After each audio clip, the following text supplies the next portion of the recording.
So what is your mission statement for the inn? The mission statement in general for the inn is to serve our guests with dignity and respect. We want all of our guests that come here to feel welcome. They come in as anonymous people. We ask no questions. Nobody's denied a meal. So basically to just that we are all equals when you walk in the door. What is the hardest part of assimilating into American culture for the immigrants you encounter? Well, we have more than just immigrants here. I mean, everybody, it's amazing the face of hunger and homelessness. They don't necessarily have to be, an immigrant status.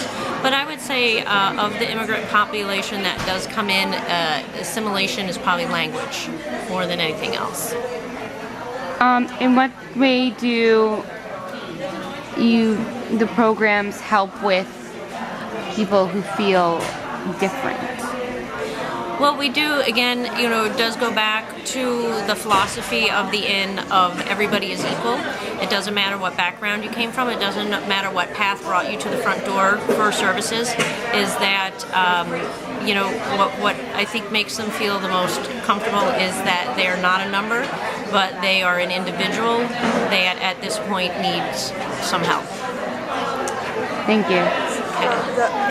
To do community service, and they load up the van. They go into Brooklyn every day, or a couple of times a month actually, and they would serve in a soup kitchen, and then they come back to Hofstra, and they just would continue to do that.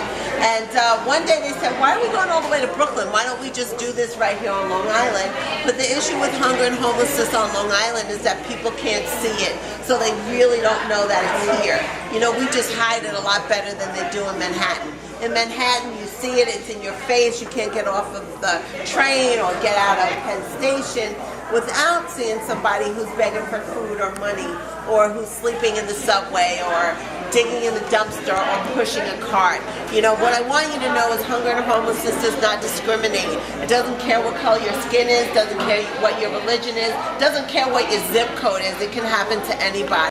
So I think that what I would, about the long-term housing program, one of the great things about it is that when families are homeless, including children, it makes them feel like they're not really part of society, or they're not really part of, of what's going on around them.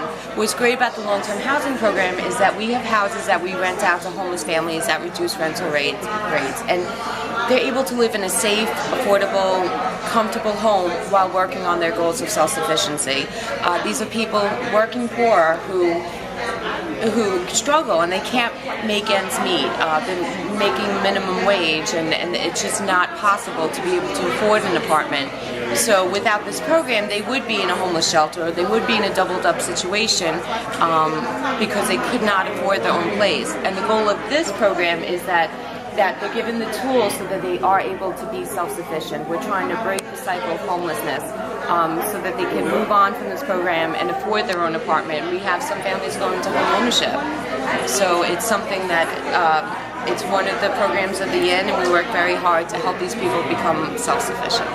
We go through every single piece of clothing. We hang it up on racks like that over there. That's already been sorted and went through. It's already ready. And once it's ready, it goes right into this area.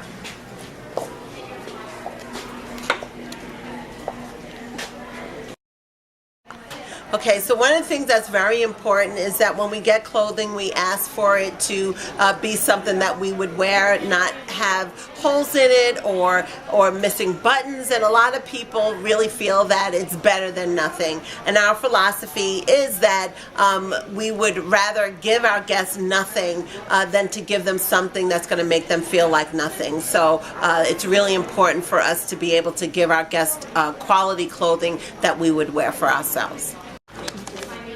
So what is the hardest part of assimilating into this culture for everyone you encounter?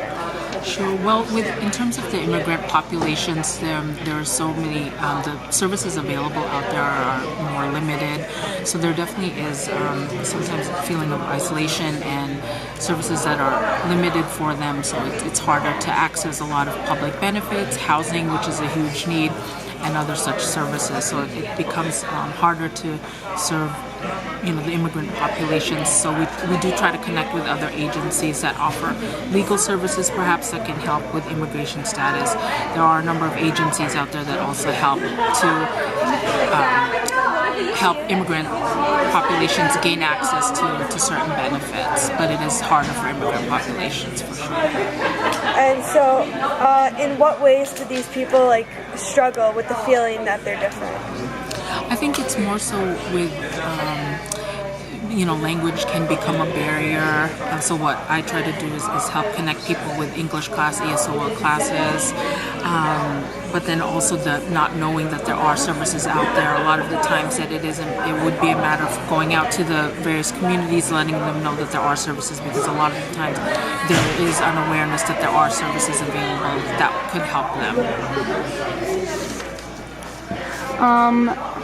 So what kind of programs do you have that help with these difficulties that they may encounter? Sure. So for all of the guests that we serve at our soup kitchens, I go to various ones out in Suffolk County and offer guest services. So what that means is that I connect guests, anyone who's comfortable meeting with me, connect them with various services, whether it be for housing, for job training, if they want to further their education, if they're in need of public benefits, legal services, basically whatever they need, I try to connect them as best as I can as a social worker out there. At what point do you think that immigrants that come here really begin to feel like they belong and begin to feel most comfortable?